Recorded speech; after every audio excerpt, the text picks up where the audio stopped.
Okay, here we are on the front end. We're going to start disassembling this, and you can see on this knuckle, you can see the slop we got in there.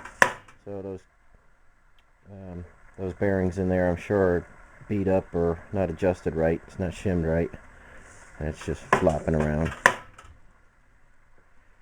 And I think this one's going to be the same way. Yeah, there's nothing, no preloaded left on those bearings in there, so everything's going to have to come apart on this one too. And this is just the reality of doing a restoration. If you don't want to be working on it every weekend, you've got to get everything done at once when you're restoring it, and it'll be fine for another 50 years. Okay, now in here you got your 6 bolts in there, and those are 3/8 diameter fine thread. They go right into the knuckle, and that's where a lot of trouble happens on front ends. Off-road guys, when they lose their wheels and stuff, it's usually those bolts pulling right out of the knuckle, and that's a tricky area. So make sure your bolts are in good shape. I replace those with modern grade 8 bolts when I do these.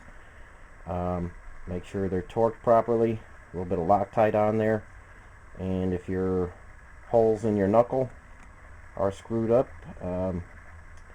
helicoil them, weld them up, re-drill them, re-tap them. If you want to get real extreme, you could come from the back side with a special bolt. I do that on off-road vehicles and stuff, but we're not going to get into that here because we're doing a restoration. But there are ways to improve the strength there. Just make sure they're torqued properly and you've got good threads, male and female threads there, because that is a problem area. If they get loose, everything will just rip out of that knuckle. You'll lose the whole wheel, everything will come off. So that's a critical area. Okay, so we're going to pull the cover. We're going to strip everything down, pull the backing plates, pull the knuckles, just like we did on the rear end. We're going to gut this thing and see what we find in there. So I'll get busy pulling the brake lines off, pulling the cover, doing an initial inspection, and I'll be back with you in a little bit.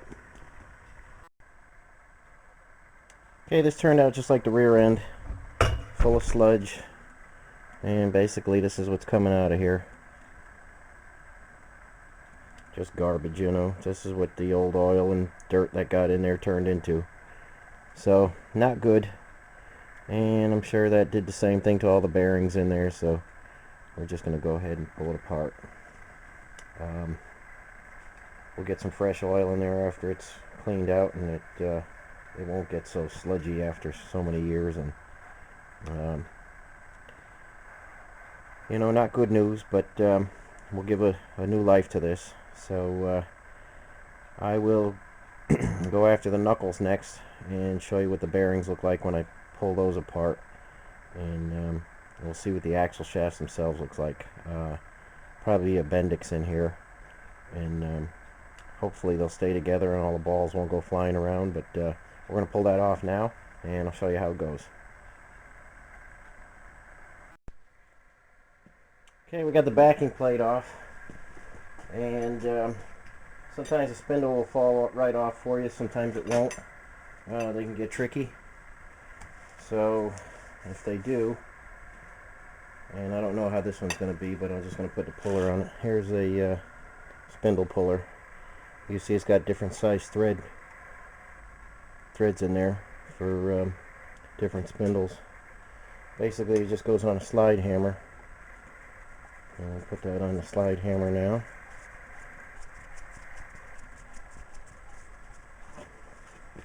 We'll thread it onto our spindle.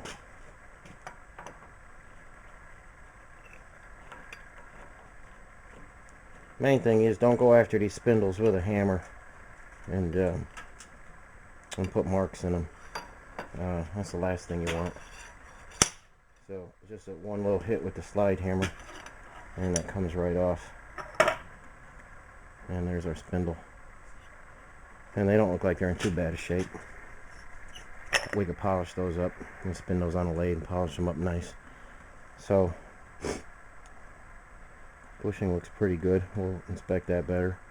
But that's how you get the spindle off properly without having to beat it. Sometimes they can be rusted in there or really fouled up in there, and this makes an easy way to get them off without hitting them. Okay, we'll get that axle pulled out of there next.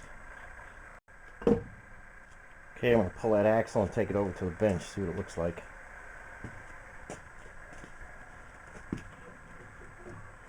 Okay, it's a Bendix like we thought. That's all dried up, hardened grease and oil on there.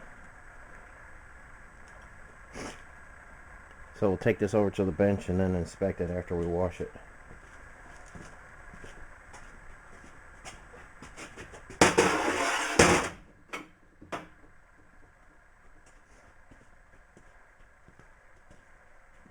Okay, now we're going to take off the knuckle seal right there, and then we're going to loosen up some bolts and pull the whole knuckle off. If you look in that knuckle,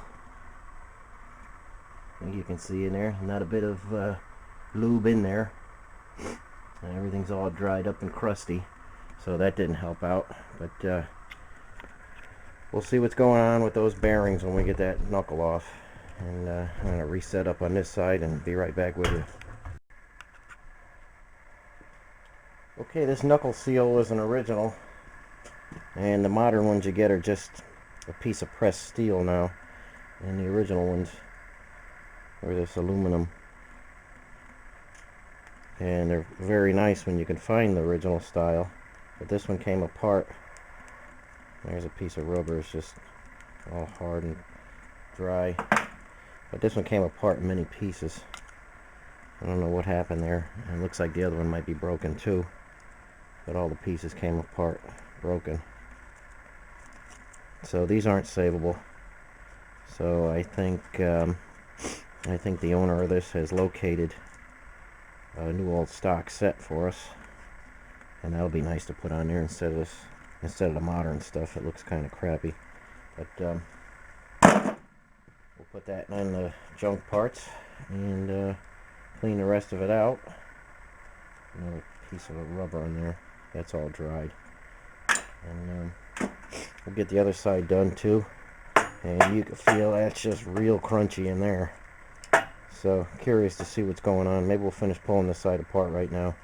Just see what those bearings look like. I'm sure they're a mess in there. It feels real bad. So let me get going on this one. Okay, we've got the bolts out of the top, and we've got our little brake hose guard removed from here. And we'll pull this cap.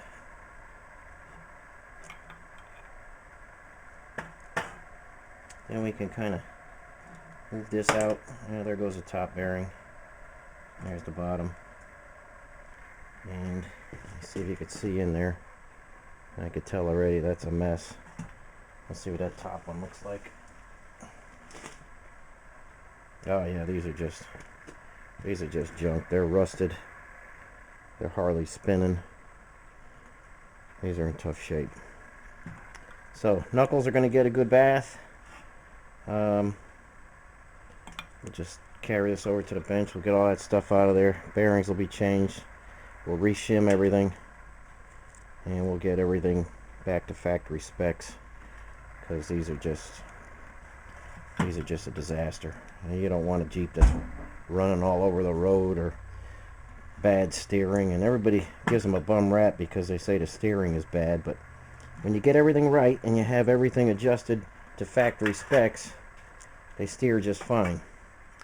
But you got to stay after it and make sure everything is adjusted right. So I'll show you how to shim those, get the perfect amount of preload on them, and that's when we're in reassembly mode.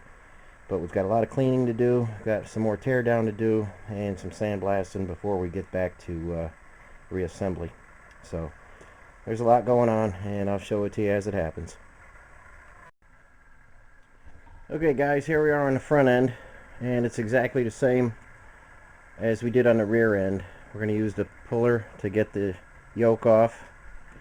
We've got our knuckles off, bearings out, axles out, and basically same thing as the rear end.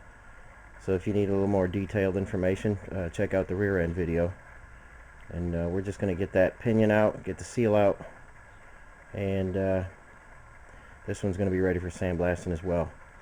So we kind of shortcut it a little bit because we just did the rear end. So like I say, if you need more detailed information, check out the rear end tear down. But there's the puller we use to get the yoke off, and it's explained in the last video as well. Okay, so we'll continue on to tear down of this and then show you the empty case when we're ready.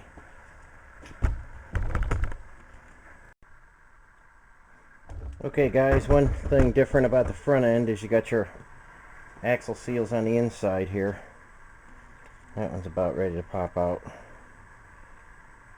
These go right in here and one on the other side.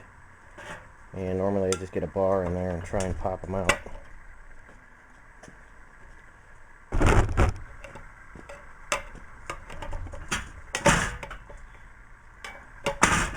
Oh, that one's being stubborn. There it goes. And you just kind of get a bar right behind the lip and they pop out. When we put these in, I put a long driver through the tube and put them in. You got to put these in early in the rebuild. But these are critical. You don't want all your fluid in the housing here to leak out into your knuckles and start dripping out of the knuckle seals.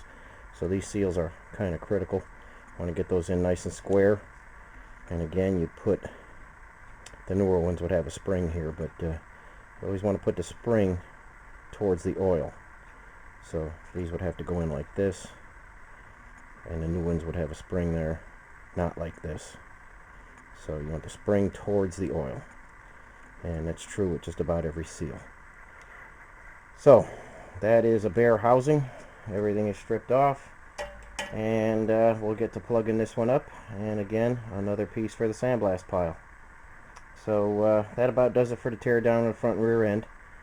And I believe I have some parts coming in for the transmission transfer case. We'll have that sandblasted, and we're waiting on parts for that. And we'll continue with the restoration, and I'll show you how it goes as we get parts and start putting things together. Okay, thanks for watching. We'll catch you next time.